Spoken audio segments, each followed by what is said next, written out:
So we're going to get started into our webinar. Today we are going to be discussing the lead testing in school drinking water program, which is governed under New York Code's rules and regulations, subpart 67-4. Oh, and we have Lisa who just joined us too. We have Lisa Long, who is the director of the charter school office. Good morning, everyone. Thank you, Christina. Yes, of course. We're pleased to partner with you on this important information this morning. I'm going to turn it back over to you and let you continue. Yes, of course. Thank you so much. Mhm.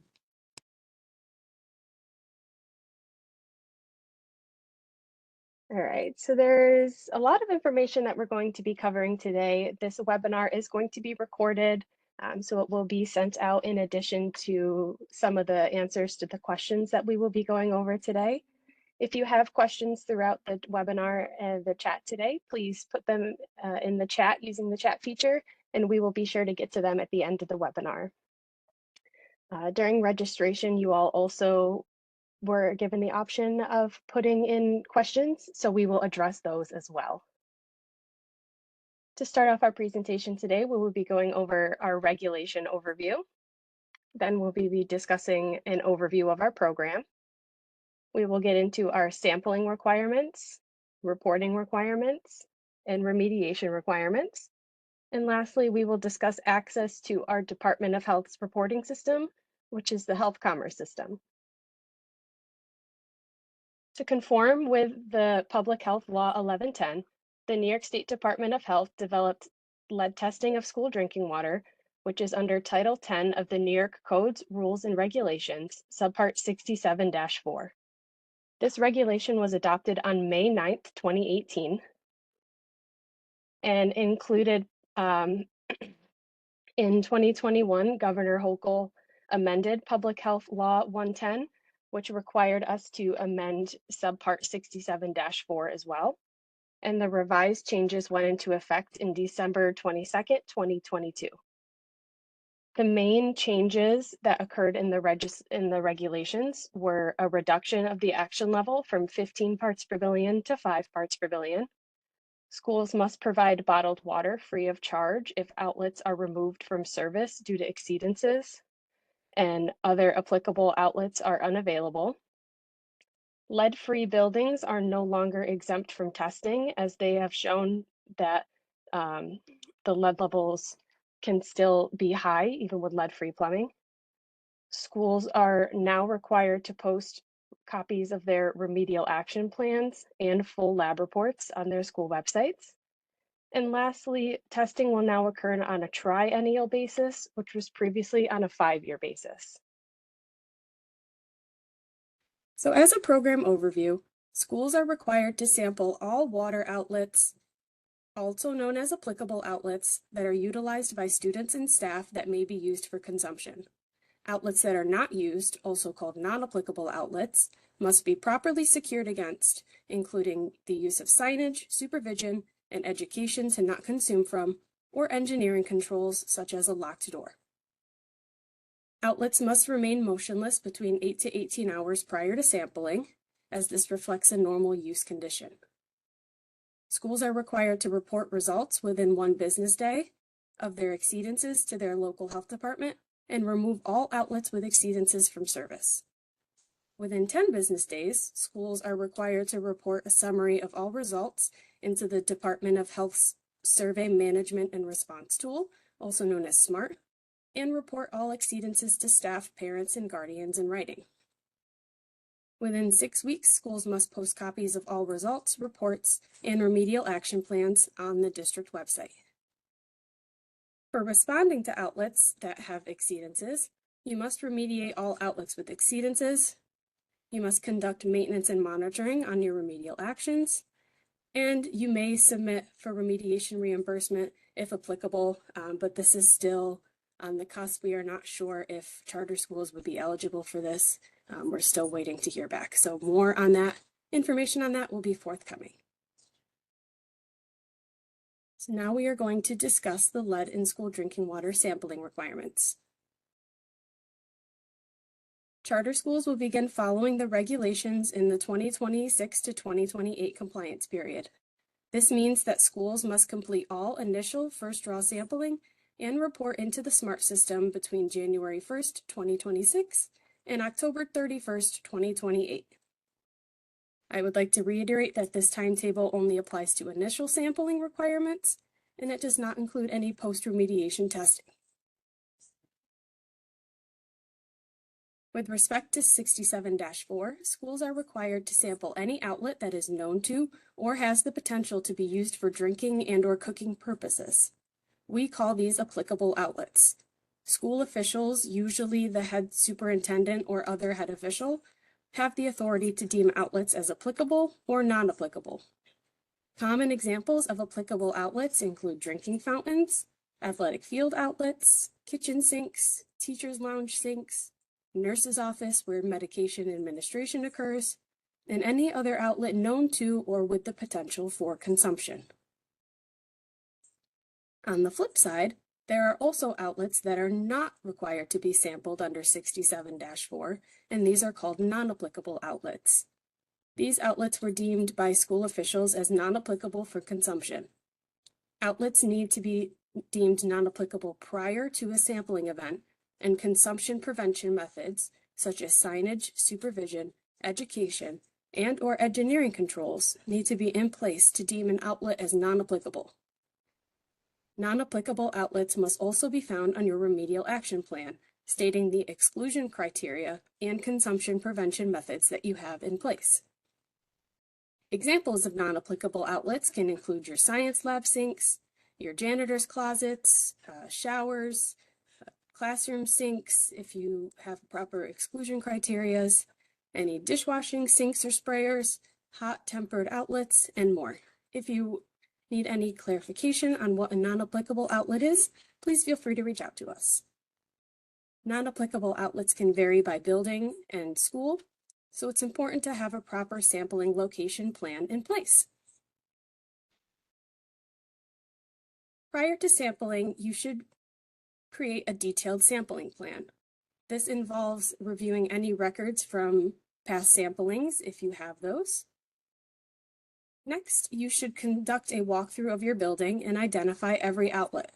You may want to create a diagram or a map to help with applicable determination. You should note any features on the outlets, such as any currently installed filters, any mixing valves, or more. Next, you will meet with your school official and go through every outlet and determine if it is applicable or non-applicable for testing. It's extremely important to note that as soon as you deem an outlet as non-applicable, you must immediately prevent consumption, such as placing signs or special locks. This needs to happen before you sample any applicable outlet. You should understand the flow of water through the building, as outlets receiving water first should be tested first. You will also want to note if your building has a lead service line and if any water tanks are present. This is an example of a sampling plan that we created. You can find the copy of this on our website. A link to that will be placed in the chat and also at the end of this presentation. You can see here that it has all of the information needed to conduct a sampling event, including the outlet ID that you give, the outlet location, a description of what the outlet is, any notable features on the outlet, and you determine if your outlet is applicable or non-applicable for sampling. You can place your sampling order, the date and the time that your outlet was last used, the date and the time that your outlet was sampled, and then any additional notes. This is available in an Excel format, so you'll be able to download it and use it as however you please.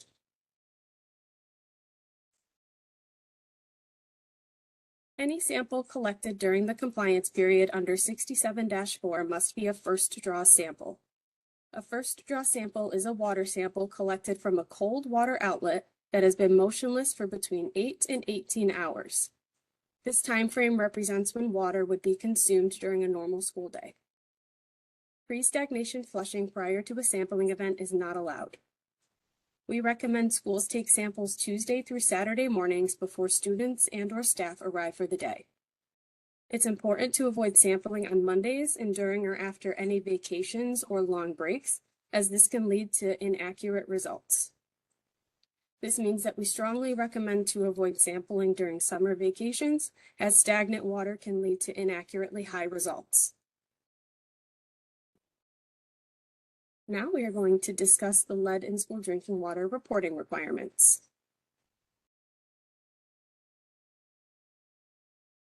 As a reminder, the action level for lead in school drinking water is now 5 micrograms per liter or parts per billion. Any outlet with results less than or equal to the action level of 5 parts per billion meet the requirements and do not require any further testing or remediation until the next compliance period. Any outlet with results greater than the action level of 5 parts per billion require immediate action to take the outlet out of service, and it cannot be placed back into service until it has been remediated, retested, and confirmed that the outlet is below the action level of 5 parts per billion. In regards to reporting, within 1 business day, schools are required to report all outlets with exceedances over the action level of 5 parts per billion to their local health department. Additionally, schools are required to take immediate action with any outlet with an exceedance, including taking it out of service and posting signage to prevent consumption. Within 10 business days, schools are required to report all outlets with an exceedance over the action level in writing to staff, parents, and guardians. This in writing can be in the form of backpack mail sent home to students, or it can be paid postage. Social media or other online use does not constitute as written notification under these regulations. Within 10 business days, schools are also required to report a testing summary of their results on the New York State Survey Management and Response Tool, also known as SMART, located on the Health Commerce System website. Within 6 weeks, schools must post copies of their numeric test results, including all lab reports and remedial action plans or actions to address outlets that exceed the action level on their school website. Your remedial action plan should include your outlets sampled or your applicable outlets, and your outlets that are not sampled or your non-applicable outlets. They should also include any remediation done to this point and notes or plans for future remediations. This plan should be updated as new information is made available. There is a template on our website, and I'm going to go over the remedial action plan a little bit later in this presentation. Per 67-4, schools must retain records for a minimum of 10 years following the document creation. You should maintain documentation of your sampling actions, remediation actions, your maintenance and monitoring of your remedial actions, such as checking your signs every month, replacing your filters, and any flushing implementation or more. And you should also maintain documentation of any education given to students and staff, such as copies of any lab agreements, social media posts, announcements, or more. Copies of these documents must be provided to the Department of Health, NYCERD, or your local health department upon request. We are now going to look at lead in school drinking water remediation options.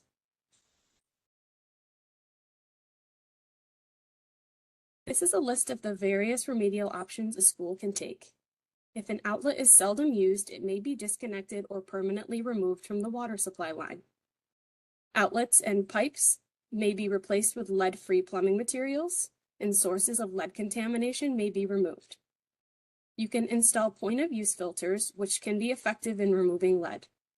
You can choose to use certified lead-free reducing filters as a long-term or permanent control measure as long as you have proper maintenance. Filters require routine maintenance, such as replacing cartridge filter units, in order to remain effective. You can utilize engineering controls, such as special keys, hose bib locks, and door locks to prevent access to the outlets. Signage, which is an additional effective remedial measure, goes hand in hand with supervision and education to ensure that students and staff do not consume from the outlets. And lastly, a systematic flushing program to routinely flush outlets. Schools are required to resample all outlets with exceedances following remediation. These follow-up samples must also be first draw samples and should be collected the same way as initial samples were. Outlets that have been remediated should be flushed prior to retesting, as debris from remediation could cause contamination and action level discrepancies. Once an outlet has been retested and confirmed it is below the action level, it may be returned back into service. Schools are required to report post-remediation sampling results into the New York State Department of Health's SMART survey on the Health Commerce System website and also on the school district website. The school website and the SMART survey should always reflect the most current data the school has on applicable outlets. Revisions to Subpart 67-4 included posting a numerical test results on the district website, in addition to a remedial action plan within 6 weeks of having these results. You must update this remedial action plan as remediation occurs and post-remediation samples are received. It is very important to note that the remedial action plan must include all outlets exceeding the action level in addition to non-applicable outlets. You must include the prevention method, like posting signage, permanently removing the outlet, in a locked closet, etc. You must also create a maintenance and monitoring documentation schedule for your remediation methods, such as signage, your filters, and a flushing schedule if applicable. This is an example of a remedial action plan. This is the template that is also found on our website. You can see here that it has your school outlet ID, which should match your sampling plan, the lab sample ID, if applicable, which was given by the laboratory during testing, your outlet location, your outlet description, was the outlet deemed applicable or non-applicable for sampling. It goes into your initial and post-remediation results, the date that you took your outlet out of service, which is required within 1 business day of receiving those results, the date that it was returned into service, if appropriate, and then it goes into your remedial actions. It reminds you of what actions require a maintenance and monitoring schedule, and then you're allowed to put your notes and comments. You can see here that we have examples of applicable outlets up here, and down here on the bottom, we have examples of non-applicable outlets, which in the notes and comments section, you will see that it has the exclusion criteria that you are required to post along with that remedial action plan. Again, this template is found on our website in an Excel format, so you're able to edit and use as you see fit.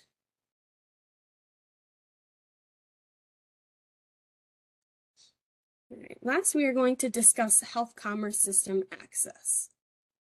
So the Health Commerce System is the website that the Department of Health utilizes for a lot of different resources, but for this program specifically, you will need it to access the SMART survey in order to report your lead testing results.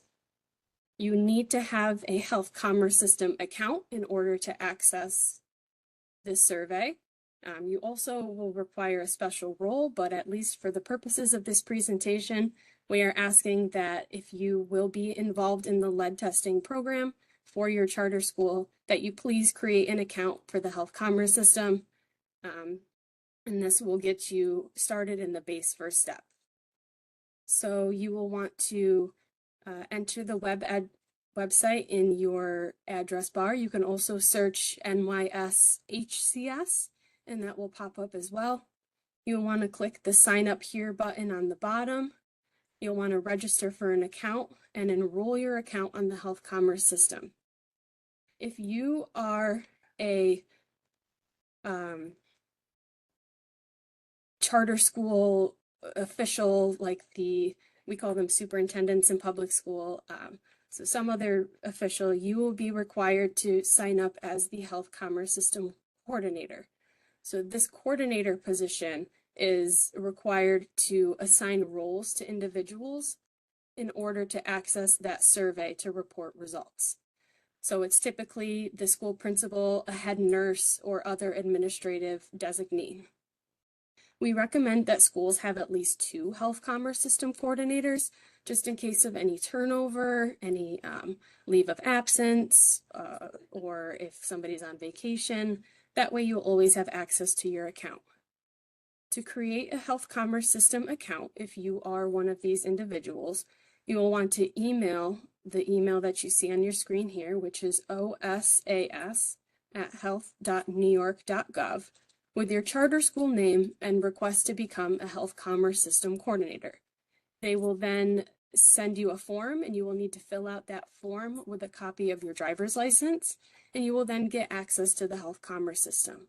This will allow you to approve new users and accounts, assign roles, and other appropriate roles for reporting your lead results. So this is one of the most important steps that you need to take. Again, if you are a charter school that is under New York City Department of Education, they handle the testing, reporting, and requirements for you, but it is still important that you work that situation out with them. But you will not need to create a health commerce system account if you are under the New York City Department of Education jurisdiction. So we will